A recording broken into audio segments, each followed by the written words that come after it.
Murder, She Watched contains adult themes and adult language. Listener discretion is advised. Murder, She Watched is for entertainment purposes only.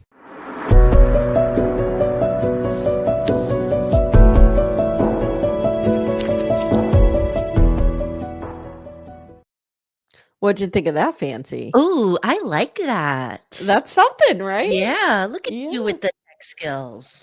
We used to have to sit here and just stare at each other. Yeah. Not that I mind. Yeah. But when this was happening, and now it's like we can, cough, blow our noses, whatever we need to do. And it Yeah. lets you know that you're muted while this is happening. Yes. Yeah. Yes. So fancy. Hi, guys. Welcome to Murder, She Watched, the podcast where we solve murders from our couch. I'm Amy Archer, your host. I'm here today with my Libra detective, Becca. Hi, Becca. Hello. How are you? I'm great, except I did not know what I was getting into when we watched this. Holy cow. I was a little traumatized, and I told Steve, I said, Steve, I have to watch this show on Netflix. It's about some antics of neighbors who didn't get along. And Steve goes, oh, I hope it's funny. Like, he's throwing a ham in their yard. And and so we had different ideas of what we were going into. Yeah. Yeah. Were you sobbing? What was your sob meter here? Oh, it was one of those silent ones where the tears were just flowing. Yes. Yes. Yeah.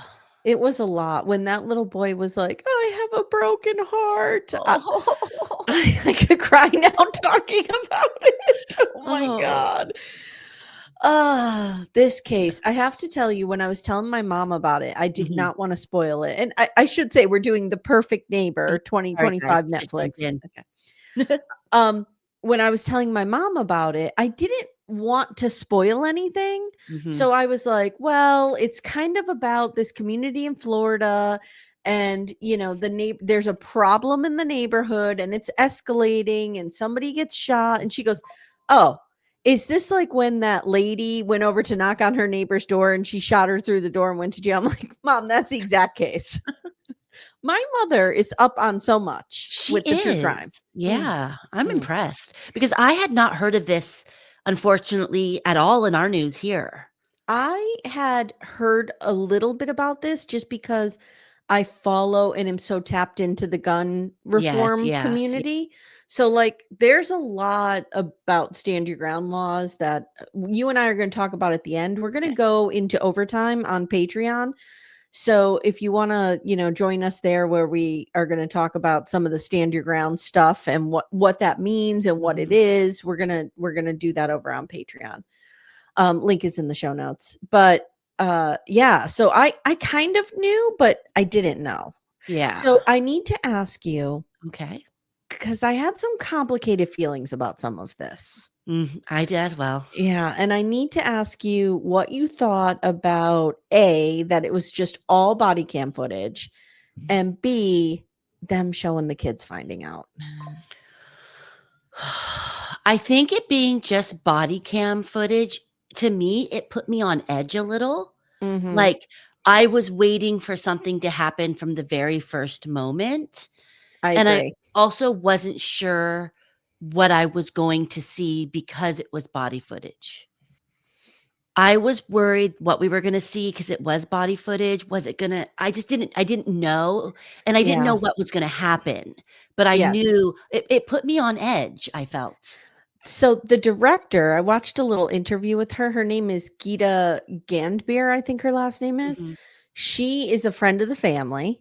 And she said, I saw my family and my friends hurting, and I didn't know what I could give them outside of my skills as a filmmaker. So I made this film for them. And she said, and I didn't think about this until she said it. She said, so many times you come into a documentary or a story after the murders occurred. This you're coming in before, and you're seeing the lead up to the murder. Yeah. And I was like, oh my God, that's true. We don't so you have this sense of it's, something bad's going to happen. Yes. Brilliant idea putting that in the beginning, because you don't quite know who's murdered. I mean, I think you can figure it out pretty quickly, but you don't really know at first. Yeah. and then you just get this mounting tension. It Oh, That idea I loved. I thought yes. that was great. I really struggled with the boys being on camera, and not just so Pamela Diaz, who is Ajika's, how do you say her name? Ajika. Ajika, They yeah. call her AJ, but it's Ajika. Um, she is Ajika's mother. She's a fucking hero. I love this woman. Yes. She is the one who gave them permission to use all of that, and she said that she got her inspiration from Emmett Till's mother when Emmett Okay. Till opened the casket and made everybody And look. made everyone look, Yeah. yes. So I understand that, but what bothers me about it is I'm I worry that the boys will grow up to regret that decision. There's something about I don't know if you're supposed to see someone's pain like that, and there's this one image of the little boy just standing there. Mhm. Oh, it's in my heart, like, Yeah. I don't know if we should have seen that. I know, like with the dad, when they told the dad they had the sound off, you could tell what was happening, but the sound Oh, was off. Maybe they should have done that. And again, I'm not saying this because I was offended and didn't want to see no, it. no, It's not no. that. It's I worry that when these kids are teenagers, 20-year-olds, that they're going to be like, Yeah, the worst moment of my life is on film. yeah, And I don't know if they are like, I'm sure Pamela Diaz, the grandmother, I'm sure she asked their permission. I'm sure they gave it, yeah, but they but don't understand it. no, and I just think things are not for us, right? Yeah. Like, that moment was not for us. We Yeah. knew what was happening. We know the pain he's gonna go through. Yeah. Like, yeah. So I Yeah. was sobbing in that scene right there. Oh, sobbing. And when they call the dad and I know. I know. oh, All right. So let's get into the film itself, yes. and then we'll talk about kind of what we thought about it. Because Okay, sounds I good. had an issue with it a little bit, and we'll get there. Okay. Not the film, the situation. The situation, yeah. So we start with the inciting incident. We are told the filming takes place over 2 years. Someone is shot. The police respond. It's Friday night, June 2nd, 2023. Yeah. June 5th, 2023. So this cuts back and forth between current day investigation and the lead up to the The lead murder. up to the So murder. in current day, we hear the audio of detectives out conducting interviews about the shooting. There's not body cam footage for this, but there's B-roll of the neighborhood and stuff. Yeah. Susan has lived there for 2 years, and all of the kids have problems with her. This is what we're told. Ajika was a devoted mother and was always in the house with her two youngest. Her older Mhm. two were outside playing. She was a McDonald's manager who moved her shifts around all the time so that her kids could like go to karate and go to football and go to ballet. Yeah. Like, by all accounts, she's an amazing mother. And she really strived to give her children the best. Yeah. Yeah.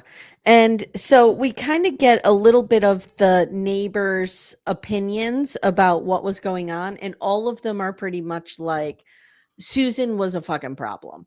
She was a Yeah. problem. I'm looking for, so Susan was 58. I couldn't remember her age. Yeah. Susan was 58 at this time. Susan Louise Lawrence, and then AJ was 35. 35. 35. Oh, fuck. All right. Oh. So 18 months earlier, February 25th, 2022, the cops respond to a call from Susan Lawrence saying she was assaulted by Ajika because Ajika threw a small no trespassing sign at her Yeah. leg. Becca?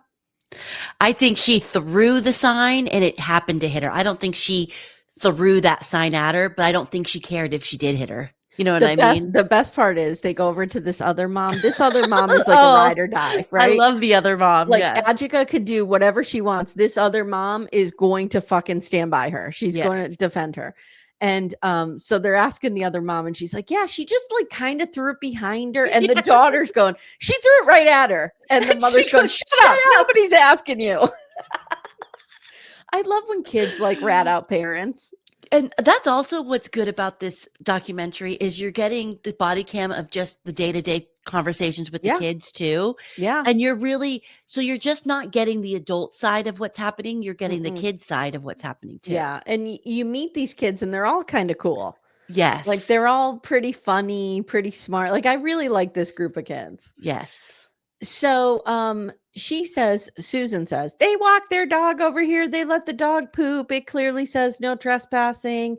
An officer talks to AJ and she says, look, I never come outside and say anything to this woman, but she is constantly complaining about our kids playing in an open space across the street. And the male cop kind of says, look, let's just stay on our side of the road till we figure this out. There seems to be some dispute at first about who owns this open lot. Yeah, it's this little strip of property between the two houses. And the cops are friendly, but they seem to sympathize with what I'm going to call the neighborhood at this point over Susan. And at first, Susan kind of seems reasonable. Like when I was watching this, I was like, okay, this would drive me fucking crazy too. Like these kids are constantly running by her windows. Da, da, da, da, da. But then you learn that this is not what Susan's making it out to be. No. And we see that through some of the footage that Susan has caught on her phone and stuff like that. Like they are at least 30 feet away from her. They're on the other side of that sign. Yes. Yeah. And they're just playing. Yeah. I'm like, okay, because the way she was describing it, like they run past my windows and scream, that would be upsetting, especially if you're trying to work from home. Yeah, like were they doing ding dong ditch, you know? But from all the accounts that we see from Susan, it's them playing on that other property. Yes. Yeah. So a cop actually says to Susan, I'd rather the kids out here screaming and playing than stealing cars and robbing people. Oh, are those the only two options? Yeah. It felt in bad taste given the demographics of the neighborhood. Yes, 100%. Yeah. So now back to current day, the landlord of Susan's building says, look, I put the no trespassing signs up, but I could only put them on my property line, which isn't much. It's like maybe 10, 15 feet. Yeah, it's a small patch of grass. Yeah, the rest belongs to that other person. And we learn later the other person gave the kids permission to play there as much as they wanted. Yeah, he didn't care. It didn't bother him. Nope. So December 22nd, 2022. So this is like quite a bit later. We had February, now we have December. Susan's calling again. The children are screaming and yelling. They're talking back to her when she tries to yell at them. I mean, we all grew up with somebody like this in our neighborhood. Yeah. And you know what?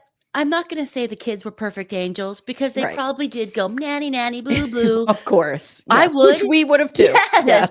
You know? Yes. But why did she even move to this neighborhood? You see the neighborhood for 2 seconds and you know this is a family-centric neighborhood. That was my question. Like, okay, that call happened in February. By February, she was already exhausted with this whole situation. Yes. And now it's December. Why are you still there? Move, get a new place. Yes. So, and I mean, some people don't have the means to move, I guess, but like I would make it my mission. Yeah. To move. Well, and she's a doctor. I was going to say, is she really a doctor? No, nothing I could find on the internet. I couldn't find it either. I read several articles that said she worked for an insurance company and that they don't think you need a doctorate for that. You don't. No. So cops asked the kids if they were messing with this woman and they're like, oh, we were playing football. Da, da, da. How did you feel about the cops? I felt like the cops were on the neighborhood side, and they were tired of getting the calls from this lady. Several times we hear some of the cops say some negative things about her. Yeah, I think they feel like she's wasting their time and resources. I was of two minds of this because I was like, and I even said to Timmy, because we watched this together, I said, how refreshing that I'm not angry at the cops here. Yeah, I wasn't. But then I was like, how would the cops have been reacting to this if Susan was not a white woman? Do you know what I mean? Like, they didn't see her as a threat. They didn't raise this level. Like, they didn't clock how it was escalating. No. They didn't. Yeah. Nothing. I mean, she even was waving a gun around. And they just didn't. I don't know. Like, I was like, did they not take her seriously? Because she was this, in their opinion, little old white lady. She was a little old cat lady. Yeah. What if he was, a 30-year-old black man? I think they would have taken it a little bit more serious. It would have been different. And there's inherent racism in that. I also think how the neighborhood reacted, if it was I think if it was a black man, I think one of the black dads would have went and talked to him, and it would have been a different situation as well. Yeah, because we also learned that this woman was racist. Susan was racist right from the start. Oh, and she has no qualms about using some of those words. Like, Nope. she's like, "Yeah, the Nope. N-word? Yeah, sure, I used it." Oh, sorry Please. if it slipped out. Yeah, I was like, "Whoa." So the cops are like teasing and being nice to the kids, and he's like, what does she call you? And they're like, the B word, the A word, the S word. I just love these kids. I They're love how great. none of them said it. They were just like, "The B word." Yep. AJ says, I tried to knock on her door and ask her what happened, Mhm. but she like flipped out on me. And then she tells this story about how Susan parks her truck up in front of her little patio. Oh, this was insane. And then she sets the alarm off and claims that the kids did it. So AJ did a little experiment and made all the kids come over on her porch and sit there. Mhm. And sure enough, Susan set that car alarm off. Yep. There wasn't even anybody there. Nope. Ugh. Susan is not well. She antagonized this Yes, neighborhood. she did. So the cops tell the kids, look, it could be annoying, but if you have permission to be there, hey, it's fine. Should we have said let's let everything cool down? I How think about so. nobody plays in this area? Everybody plays on their own property or their, kid to kid property. Mm-hmm. Like, maybe there should have been more intervention. That's what stuck with me. I was like, this woman was going to kill somebody. I suspect she was going to kill one of the kids, like the older kids, but one of the kids. God. And so to protect the kids, even though it's not like right, Mhm. if I were a cop, I would be like, look, we need to bring this temperature down. Yes. Like, please just stay on your side of the road for like a couple weeks. Can we just do it for a couple weeks? Let's let things settle down. Yep. Let's make a compromise. Yep. Or how about by 5:00, everybody can't play here anymore? Right, because that's another thing. Like, sometimes when they come out, it is dark out. Yeah. And they're still playing over there. So, like, yeah. And I'm not saying that this woman is justified in any way. No. All I'm saying is to protect these children. Yeah. I don't know. But they didn't think she was a threat. No, because she was just a little old white lady with some Yep. cats. She Yep. worked from home. Yep. Yeah. So the cop actually says to the kids, I want you guys to run around and hoot and holler all you want, because I'd rather see you outside playing than on those TikToks. Yeah, he was like 35, but he sounded like he was 92. It was On like that me. old internet, kids. And so the cops are talking to Susan. As they're walking away, one of the cops mutters, psycho. Yeah. Current day neighbors say this was constant. At one point, Susan got an air horn and would use it. She would rev her engine and her pickup. And one of the neighbors is like, I swear to God, I thought she was going to hit those kids with her car. So, like, the neighbors saw it escalating. I kind of just imagined her like Corilla DeVille driving around the neighborhood. This woman. She terrorized everyone in that neighborhood back. Like, I think if you have any empathy for Susan, all you need to do is watch her behavior after the shooting, and all of your empathy will be gone. Yeah. And I have zero empathy for her. Let me just put that out there. But for those people who might be like, well, I could see why that was, she scorched them and antagonized them by returning to that home several times. And yes. we'll get there. Well, Okay. yeah. No. So March 14th, 2023, the police get a call from a parking lot owner. This was weird. Yeah, he's like, there's some woman who got locked in here and just kept ramming the gate. And like she did a lot of damage to his gate. Yeah. And they run the plates and it's Susan's truck. Yeah. And so they go and knock on her door, and Susan is not in a good mood, Becca. No. They woke her up, it seems like. She didn't even want to answer the door. No. And then for some reason, they do this thing where they keep asking her to come outside. Mm-hmm. And he questions her and he reads her Miranda rights, and she is uncooperative. Yeah. And she, very much like I would imagine my grandmother would have done, was like, I'm in my nightgown. I want to go get something on.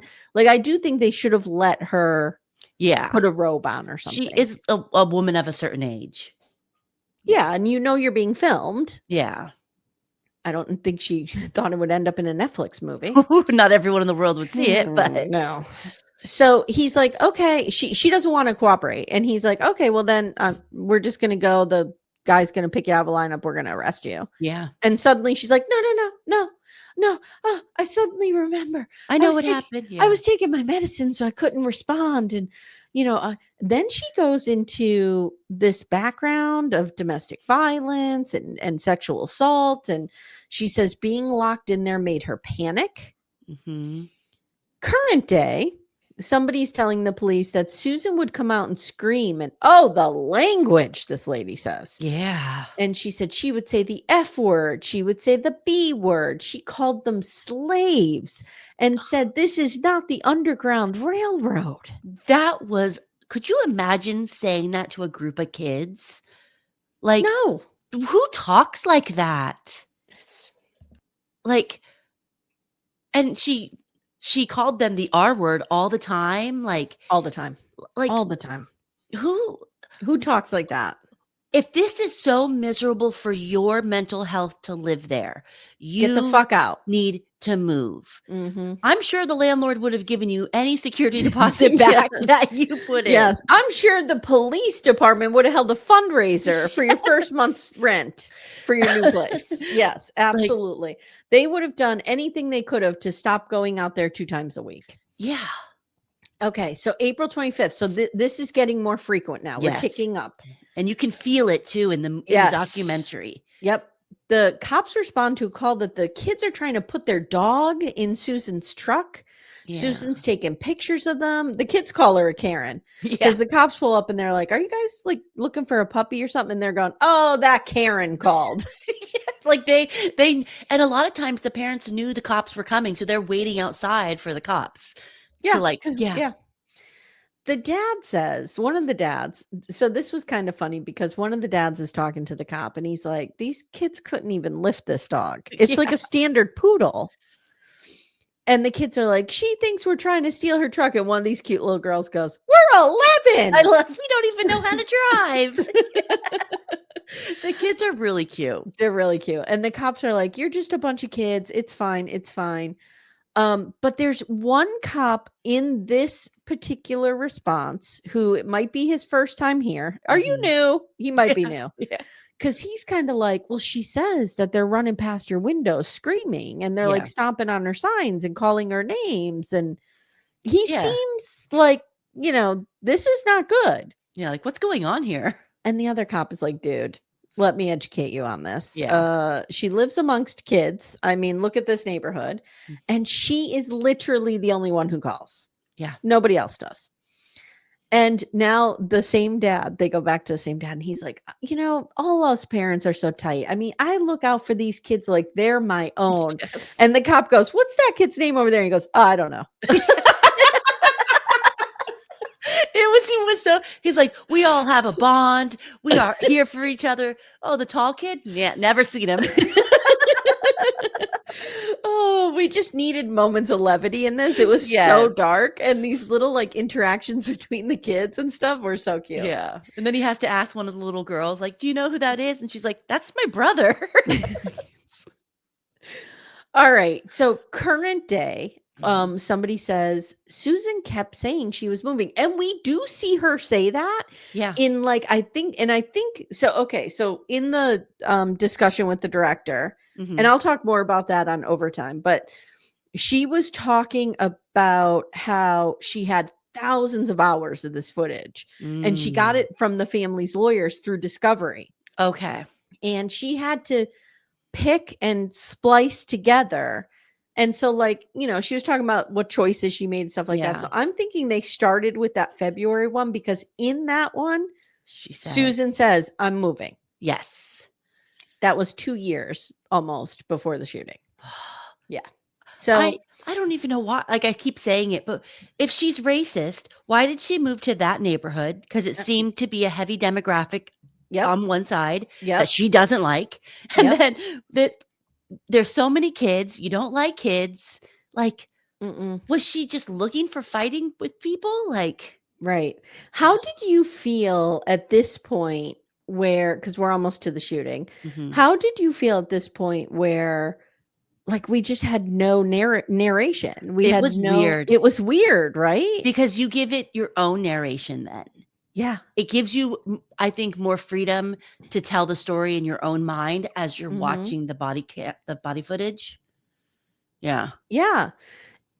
I just thought it was so interesting. Because at times it was real quiet, like, and then it would get real, like, chaos again when cops got there, and Mhm. And, like, yeah. I'm not, I don't need Susan's point of view on any of this. But, like, No. I would have liked to maybe hear from Adjika's family a little bit more. I don't know. I don't Yeah. know if I wanted anything. Maybe I didn't. We don't get any sit downs. It's all like Mm-mm. what we would have seen on the news. Yeah. Yeah. Yeah. All right. May 22nd, we see she actually goes into the police department, and Yeah. the cop is basically like, "You want her arrested, don't you?" Like, Yeah. it's about AJ. She claims that AJ and the kids burned a sign. She seems super focused on AJ. Yes. Yeah. That's really who her arch nemesis is. Mhm. Yeah. Okay, June 2nd, 2023. It's a Friday. Mhm. We see footage from Susan's phone. She's recording the kids playing. Now, they are playing, but when they see her recording, they're like, "Ah, Yeah. Karen," that kind of stuff. Which, they're being terrorized too. So of course Yeah. they're Yeah. kids, Yep. So the kids say that she threw roller skates at Izzy, and then she took Izzy's tablet. So Isaac, who's Izzy's older brother, Mhm. and this other kid go over. And then basically what it comes down to is Isaac says, "Izzy, go get mom." Yeah. So now we flash to Susan is calling 911. Mhm. She says she is fearing for her life, uses that exact phrasing Exact many times. phrase. Yes. There are several kids outside threatening her. The cops are like, "Okay, are there weapons?" She says no. She never says she has a gun. Nope. Cops tell her, "Avoid the kids, lock your doors and windows, and we're responding. Like, we're Yes. on our way." We are coming. Now, there's this kid who's talking, and he's like, "Izzy's mom came outside and started walking towards Susan's, Mhm. started banging on the door." Now, there are a few people who say Adjika was yelling, like, "Come outside, bitch." Like, she was pissed off. Which, Okay. she thinks her kid just got hit with roller skates. Yeah. And that they took his tablet. She Yeah. took his tablet. The kids all say she only knocked twice. Like, there was not a lot of time here. No. And And the kids tell the same story one by one in their own kid way. Like, yep, they're yep. really they're the narrators of this story. Yeah. And then there's a gunshot, and I can't talk about the next few minutes. Oh. It's really intense, guys. It's if you're in a bad place, do not watch this, Yeah. because basically we learn that she passes away. Now, let me ask you something. When the Mhm. cops arrive on scene, they are trying to figure out what happened, right? And Yeah. they immediately run over to Susan's, and they're trying to apprehend her. Yes. Is anyone doing CPR or anything? Because I felt like, It felt like no one was, that yeah. they had to wait for the EMS to get there, and Yeah. that felt like it took a second for them to get there, like, it felt like a time lapse. And Yeah. so when they said she was shot in the right shoulder, Timmy and I both said, "Okay, that's survivable." It's really sad state of affairs that in this country we have to constantly think about if you can survive what kind of gunshot wound. Yeah. But, like, if she had been shot in the left chest or something, or the gut, which is probably one of the worst, but right, I was like, "Okay, she might be able to survive this." I thought she was like, Yeah. yeah. It's so Oh, fucking sad. They and it's called the so chaotic, and that, she like, she oh, passes away within minutes, yeah. like, after they take her, and then they have to call the kid's dad, and Oh, everybody's crying. it's so sad. It's really sad. So they bring Susan in for questioning, and she says she was scared for her life. And Mhm. according to her, these kids are just monsters waiting to rip her to pieces. Yeah. She says Ajika was banging, and she couldn't find. So here's what Susan says. Yeah. "I had an altercation with these kids. I said to them, 'Go get your mother,' whatever. Fine, go get your mother, whatever happened." So AJ comes over, pounding on the door. Mhm. Susan calls 911, and then can't find her phone again, washes her hands, da da da. Yeah. 10 minutes go by, and then, she's still pounding, pounding, pounding, pounding, pounding. You guys aren't coming. Yep. So I get my gun and I shoot through a steel door. Yes. But I think it's very important that Susan is telling the police, she's saying, I'm going to kill you. I'm going to kill you. And no one else heard her say that. Not one person that was They standing there. said, she did say, come outside, bitch, or open the door, bitch, or whatever. But she never said, I'm going to kill you. No. So they ask, did you throw roller skates? She said, well, yeah, maybe I threw them, but and the one detective goes, did you throw them at the kids? Oh God, no. Oh God, no. I wouldn't do that. Never. Did you wave an umbrella at them? Oh, I thought it was raining. You know it wasn't raining, woman. No. They ask her, how did you know what you were firing at? Like, there could have been a child on the other side of the door. The police could have been on the other side of the door. Yes. And she just keeps repeating, I was fearful for my life. They tell her they are going to investigate this and she should not go back to the house. So they will escort her there to get her shit and take her to a hotel. Yeah. She can't stay in that neighborhood. No. But she will not be deterred, Becca. She will. Yeah. All right. So now we see the memorial service. Oh. And they're all wearing those shirts in memorial of their mom and sitting there. Oh. So the boys are crying. And the little boy goes, if I didn't tell her to go get my tablet, she wouldn't be dead. The older boy feels guilty that he couldn't give her CPR. I mean, this is just... Children should never feel guilty for the death of their parents. And these two little boys will carry this into adulthood for the rest of their lives. Their lives will be reshaped. I'm hesitant to say their lives will be destroyed by this because I hope they aren't. I hope it's not, no. But their lives will 100% be reshaped. This changed their journey. This changed their path that they were going on. Like, they will always remember this night. Yeah. Like, and this is what I'm saying. Like, I have conflicted feelings about police in general. There's great police and some bad police and whatever. Yeah. However you feel about it. I don't know if I just don't know what I would have wanted them to do, but I feel like nobody was protected here. And I don't know what they could have done though. Could they have done a check to see if Susan had guns? Like, is that not what we do? Like, oh, Becca, honey, like, I just assumed, welcome to Florida. And I might sound real dumb right now, but I just assumed, like, when the police run your name, everything about you comes up. Like, oh, Rebecca owns a gun. Like, no, she has a hunting license. No. Why is that not? Why? No. Because Congress voted against having a national registration of guns several times. Yeah. And even if they did have a registry of weapons, like, you could buy an illegal weapon tomorrow. I don't think someone like Susan's buying an illegal weapon though. Those weapons maybe she not. bought. She went into a gun store. Yeah. I just like, is there what is the background check in Florida? Well, let's Google on air, shall we? Yeah. Like, are you able in Florida, and this might sound really dumb and I apologize. I live in California. We have a 3-day hold, but can I just go to a gun store in Florida and pick up gun and walk out with gun?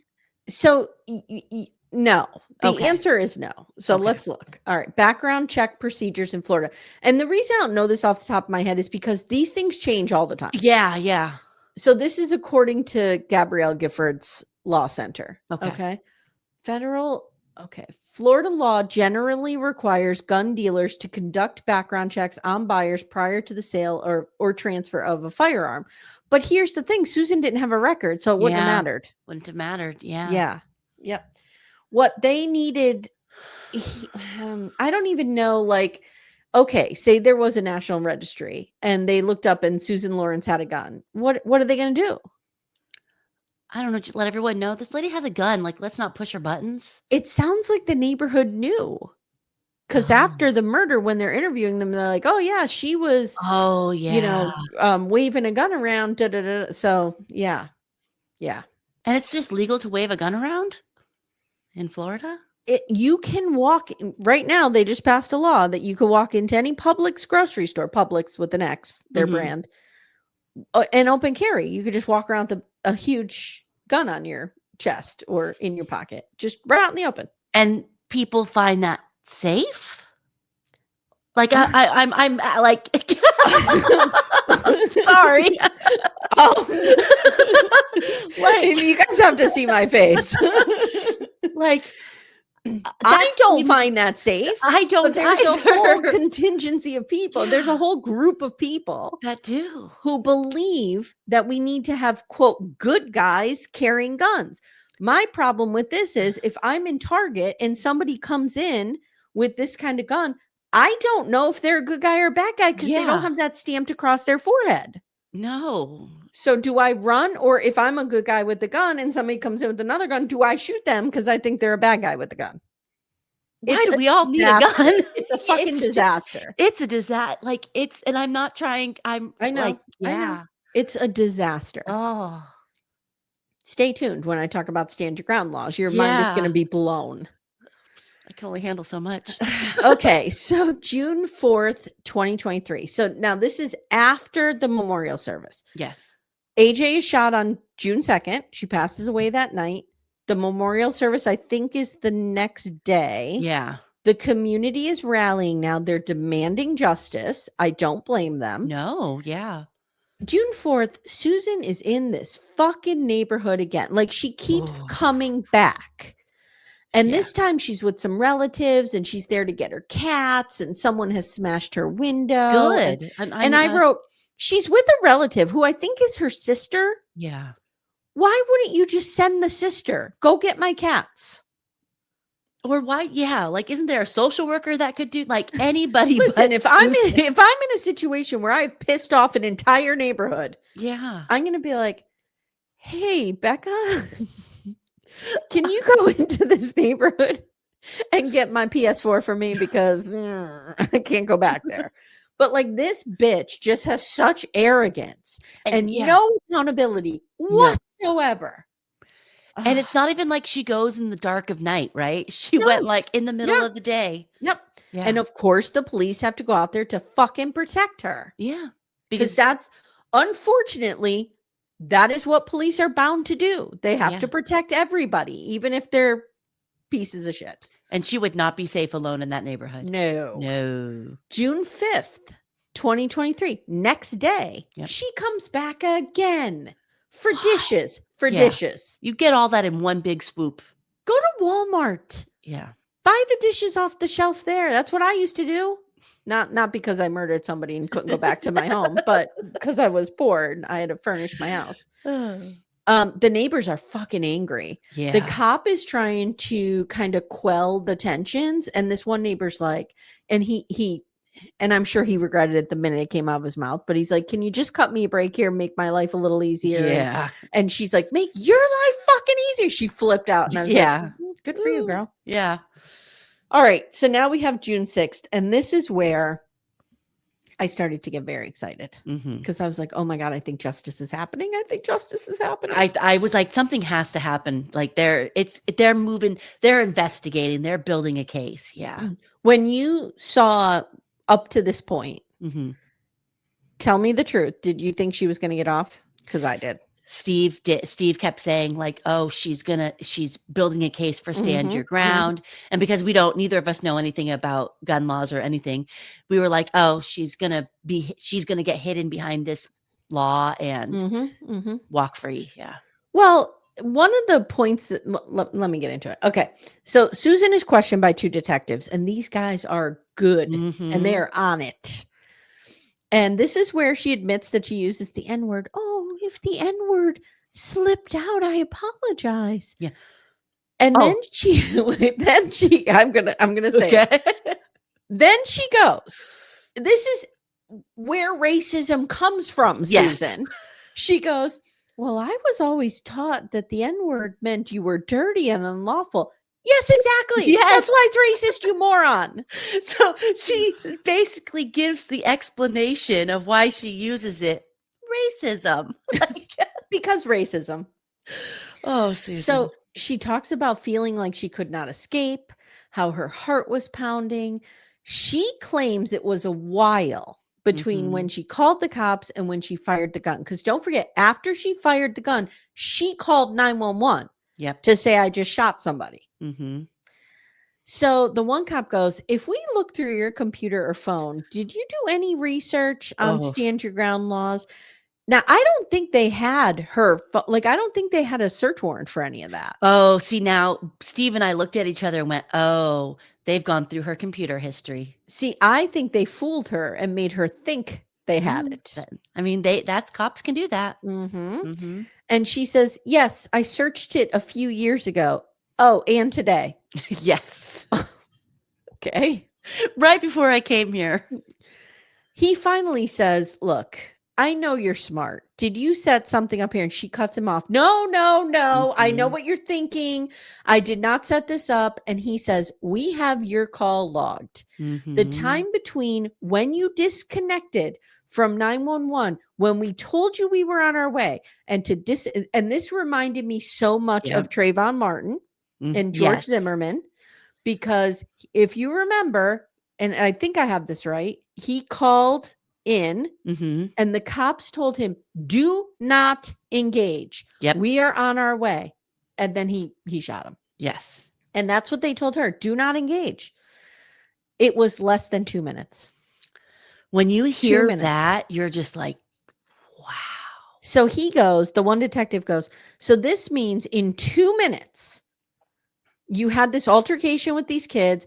AJ shows up, pounding and pounding and pounding. You shoot her. Then you have to find your phone. Then you have to call us in 2 minutes. Yeah. She was sitting there the entire time with that gun behind that door. She had, I wonder how many days she sat with that gun right by that door. Waiting for somebody to come over and knock on. I'm telling you. Yeah. I am telling you, I am 95% certain she would have killed one of those children. I don't think she cared at who she shot at. She was just shooting something. Yep. Yeah. So now the cops give her an opportunity to write the family a letter. Oh. Why do you think they did this? Oh, Steve goes, oh, they're going to get a confession. Whatever she writes in that, I'm so sorry I shot your mom. That's a confession. Like, yeah. Even though they know she did it, like it's just it helps. It helps build the case. Yeah. And Steve's screaming, "Don't write anything." He goes, "Even though I hate you, don't write anything." Weird too that she didn't have a lawyer. Yeah. I thought it was really weird that she never lawyered up. Yeah, she doesn't ask or like, yeah. That doctorate isn't really getting her very far. But I think she felt I think at she this felt moment, entitled and arrogant. I'm just a little old white lady who was standing my ground. Yeah. Yep. So they take her from the room and first she will not go. She will not go. And I'm not going to lie to you. I felt seen in this moment. She's like, I can't go. I'm not going. If I was being arrested, because it's my worst fear to be wrongfully imprisoned. Yes. Susan happens to be being rightfully imprisoned. Yes. But I would be the same way. I'd be like, I can't go. I can't go. I can't go. Oh, I'd be so scared. So they take her from the room. A detective reads the letter. And like you said, it's basically like, I'm sorry I killed your mom, but I shot out of fear. Yeah. I was afraid for my life. The sheriff personally calls the family on speaker and tells them that she's been arrested. And I wrote, Pamela Diaz is a fucking rock star who looks 40 years old. How does she have a 35-year-old child? I was like, what is her nighttime routine? She looks great. So Reverend Al Sharpton is there. Yeah. And he's at this service with these boys, and he's comforting them. And he says, your mama chose to stand up for you because if she allowed people to degrade you, you would grow up feeling like you are something that could be degraded. Oh, I have chills. I have chills. Oh, and they're just sitting there. And he says, go be everything she wanted you to be. Yeah.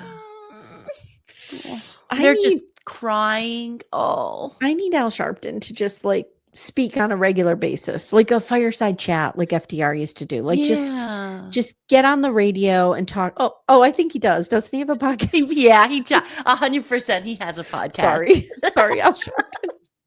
I knew he used to be on MSNBC, but I didn't know. Yeah, I don't watch his any of those podcast. channels. I haven't for I years. don't anymore. Yeah.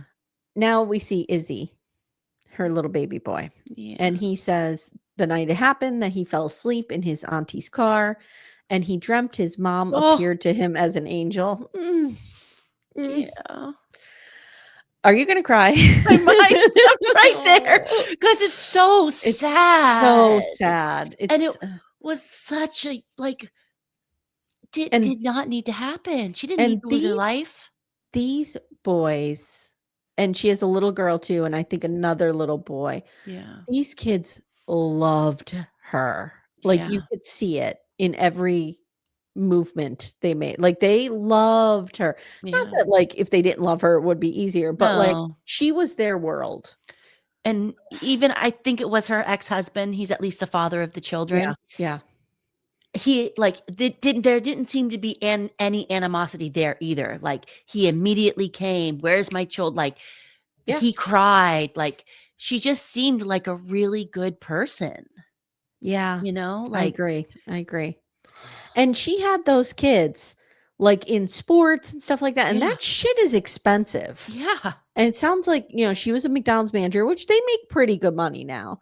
When we were kids, they didn't. No. But I think they make not really good money, but good money. And it sounds like she worked her ass off. Yeah. To give these kids a life that they deserved, and it's just really sad. Nobody protected her. No. Nobody protected the kids.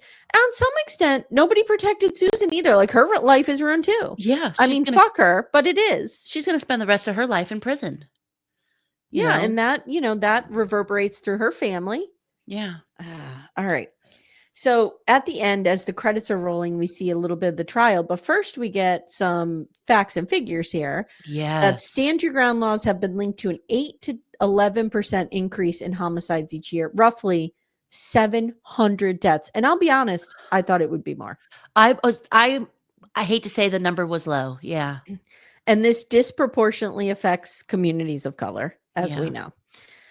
We see a little bit of the trial. Like I said, she's found guilty of manslaughter and the judge sentences her to 25 years. Yeah. So the maximum sentence she could have got was 30.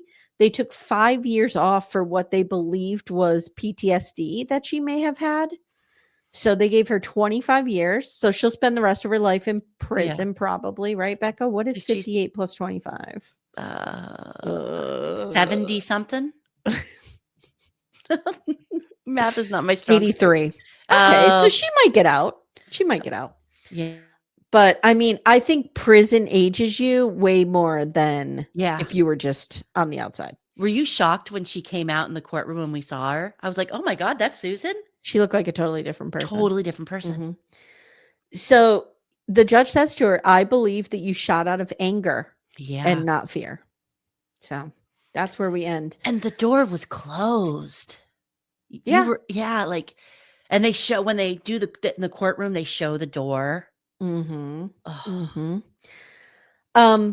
So just a quick note here with the director, Geeta. She says, we used 90% body cam footage. We got it through Discovery. And like I said, she was connected to the family. This film won the Sundance 2025 Documentary Directing Award. Oh, it deserved it. And then here's what she said. And I felt a little validated after I heard this because I thought maybe I was being too hard on the cops. But she says the perfect neighbor shows the cops in a southern state behaving in a relatively benign, empathetic way. Mm-hmm. The issue, Geeta says, of the police is fascinating because it evokes different things for different people. The police, we don't see them come in guns blazing, beating people or anything, but they also never see Susan as a threat. Susan weaponized her race and privilege, and she tried to weaponize the police against the community. Susan used hate speech against children. She waved a gun at them. She was constantly harassing and threatening her neighbors. She called the police. She abused 911 emergency services. By the third time she called, she should have been flagged, but they just treated her as a nuisance. Yeah. I agree with that. And I guess this is why we need our cops to be better trained in mental health situations. Yeah, like Wha we come back to, I don't know what they could have done, but Yeah. something needed to be done. Like, why couldn't they say, "I pushed this somewhere," I don't even know where, but, like, "This needs to go into mediation. You need a Yeah. mediator to come out here." Yes. Yes. Like, why weren't they going, to court for I don't know if you can And you know what I mean? Like Obama says, you can't let perfect be the enemy of good. Like, the Yeah. cops did a lot better here. Yes. These cops did, I think, what they thought was the best thing to do. Yeah. But somebody is still dead. I just don't think they ever thought it was that serious. No. And I think it's because she was white Yeah. and old. Yeah. Yeah. All right. Let's go to overtime, shall we? Yes. Okay. So, guys, if you are listening on the free feed, we are going to go over to Patreon. You can join Murder Club by clicking on the link in the show notes or clicking subscribe if you're listening on Apple Podcasts. And thank you for listening. Thank We will you. see you next time. Bye, guys. Okay. Thank you so much for listening to Murder She Watched. To support the show, please consider joining Murder Club, our Patreon. For $10 a month, you get a bonus episode every week, plus all of our episodes ad-free, and it just helps me pay people and keep the pod going. If you'd like to support us without a financial contribution, please consider leaving a 5-star review on Apple or anywhere you listen to podcasts.